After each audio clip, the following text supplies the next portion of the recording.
স্থানীয় সরকার নির্বাচনে কৌশলটা কি হবে?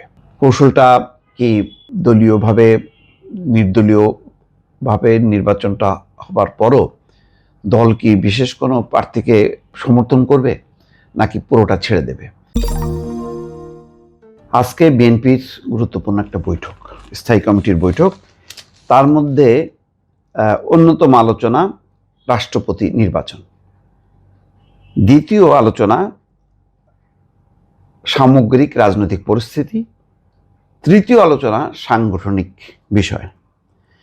রাষ্ট্রপতির আলোচনা চলছে যে কে হবেন রাষ্ট্রপতি, কিভাবে হবেন, এটা খুব গুরুত্বপূর্ণ আলোচনা। তার চেয়ে আলোচনা সাম্প্রতিক রাজনৈতিক পরিস্থিতি, এনসিপিকে ঘিরে যে পরিস্থিতি সিলেট অঞ্চলে, এটা দলকে নতুনভাবে একটা আলোচনার মধ্যে ফেলে দিয়েছে বিরোধী দল, যে বিএনপি রাজনৈতিক যেই আচরণ সেটি শেখ হাসিনার আমলের মতো। এই আলোচনাটা আসছে গণমাধ্যমে বিভিন্ন পর্যায়ে। সবচেয়ে গুরুত্বপূর্ণ হচ্ছে যে সামনে ইউনিয়ন পরিষদ নির্বাচন, সেই ইউনিয়ন পরিষদ নির্বাচনে বিএনপির কৌশল কি হবে। এর সাথে যুক্ত আছে দলের সাংগঠনিক বিষয়, বিশেষ করে ময়মনসিংহ 11 ভালুকার ফখরুদ্দিন আহমেদ বাচ্চু, যাকে সাংগঠনিক বিশৃঙ্খলা, চাঁদাবাজি, নানা কারণে তাকে শোকজ করা হয়েছিল। এই প্রথমবারের মতন একজন এমপির বিরুদ্ধে শোকজ আনাটা খুবই গুরুত্বপূর্ণ একটা সাংগঠনিক কার্যক্রম বা সাংগঠনিক যে শৃঙ্খলার সেটা রক্ষার ক্ষেত্রে অন্যতম একটি গুরুত্বপূর্ণ সিদ্ধান্ত ছিল ফখরুদ্দিন আহমেদ বাচ্চুকে শোকজ করা। সেখানে ফখরুদ্দিন আহমেদ বাচ্চু এমপি, তিনি উত্তর দিয়েছেন, একজন সিটিং এমপি। তার এই বিরুদ্ধে এই সাংগঠনিক পদক্ষেপ দলের পথে বেশ নাড়াচাড়া পড়েছে। সেখানে একাধিক তদন্ত কমিটি তদন্ত করছে, প্রায় শতাধিক শিল্প প্রতিষ্ঠান, সেখানে শিল্প প্রতিষ্ঠানের পক্ষ থেকে বা শিল্প মালিকদের পক্ষ থেকে সরকারের উচ্চ পর্যায়ে অভিযোগের প্রেক্ষিতে এই ব্যবস্থা নেওয়া হয়েছে বলে জানা যাচ্ছে। তবে ফখরুদ্দিন আহমেদ বাচ্চু যেটি অভিযোগ করছেন, যেটি তিনি দলকে জানিয়েছেন, যে দলের একটা অংশ পরাজিত যে প্রার্থী, দলের বিদ্রোহী পরাজিত প্রার্থী, তার ইন্ধনে এই কাজগুলো করছে, এটা সম্পূর্ণ ষড়যন্ত্রমূলকভাবে।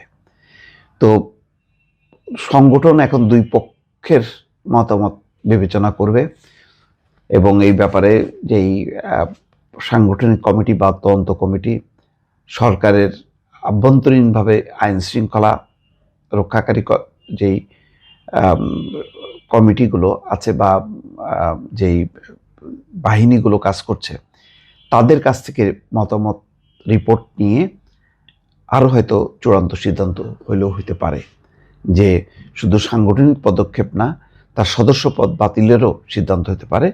তবে ফখরুদ্দিন আহমেদ বাচ্চু তার পক্ষে যেই যুক্তিগুলো, সেই যুক্তিগুলো উপস্থাপনের জন্য জোর লবিং করছেন এবং তিনি যেই ঘটনাটা সাজানো পরিকল্পিত সেটি পক্ষে তার যুক্তি তর্ক তুলে ধরছেন এবং দল সেটি নিয়ে আজকে বিবেচনা করবে। তাহলে তিনটা বিষয় এখানে গুরুত্বপূর্ণ হচ্ছে। একটা হলো যে রাষ্ট্রপতি নির্বাচনটা কিভাবে হবে,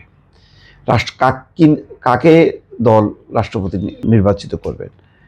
কেউ কেউ বলছেন যে এখানে একজন নারী প্রতিনিধি চলে আসতে পারে এবং এটা হবে সরকারের ভাবমূর্তির জন্য, নারীর ক্ষমতায়ন, বিশেষ করে বাংলাদেশে ধর্মীয় রাজনীতির প্রভাব যেখানে বাড়ছে, সেই প্রেক্ষিতে একজন নারী রাষ্ট্রপতি মনোনয়ন দেশের গণতান্ত্রিক ঐতিহ্য, নারীর অধিকারের প্রতি একটি ভালো দৃষ্টান্ত স্থাপন হবে, এই কথাও আনছেন। আবার যেটি বলা হচ্ছে যে রাষ্ট্রপতি যদি দলের প্রতি তার আনুগত্য না থাকে, তাহলে বিপদের সময় দেশ সংকটের মধ্যে পড়ে এবং দল বিপদে পড়ে, সেটার ভুক্তভোগী বিএনপি নিজে। একাধিকবার।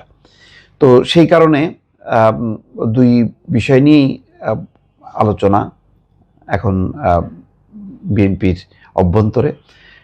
স্থায়ী কমিটির বৈঠক হয়তো সেটার সিদ্ধান্ত হবে। আর তৃতীয় যেটা হচ্ছে যে স্থানীয় সরকার নির্বাচনে কৌশলটা কি হবে। কৌশলটা কি দলীয়ভাবে নির্দলীয়ভাবে নির্বাচনটা হবার পরও দল কি বিশেষ কোনো প্রার্থীকে সমর্থন করবে নাকি পুরোটা ছেড়ে দেবে। যদি পুরোটা ছেড়ে দেওয়া হয় নিঃসন্দেহে বলা যায় যে একাধিক প্রার্থী থাকবে।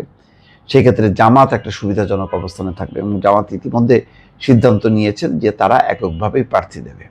তারা জোটগতভাবে দেবে না, এককভাবেই দেবে এবং সেইভাবে জোটগতভাবে দেওয়ার আসলে অবস্থাও নেই। জোটের অন্যান্য শরিকদের অবস্থা খুবই দুর্বল। ফলে জামাতের একক প্রার্থীর বিপরীতে বিএনপির একাধিক প্রার্থী, সেটার ফলাফল কী হবে এটা নিয়েও দলের মধ্যে কোনো কোনো অংশের মধ্যে দুশ্চিন্তা দেখা যাচ্ছে। সেই প্রস্তাবনা বা উদ্বেগ, উৎকণ্ঠা, দুশ্চিন্তাকে সামনে রেখে দল আজকে একটা সিদ্ধান্ত নেবে। ফলে আজকের এই বৈঠকটা খুবই গুরুত্বপূর্ণ বলে অনেকে মনে করছেন।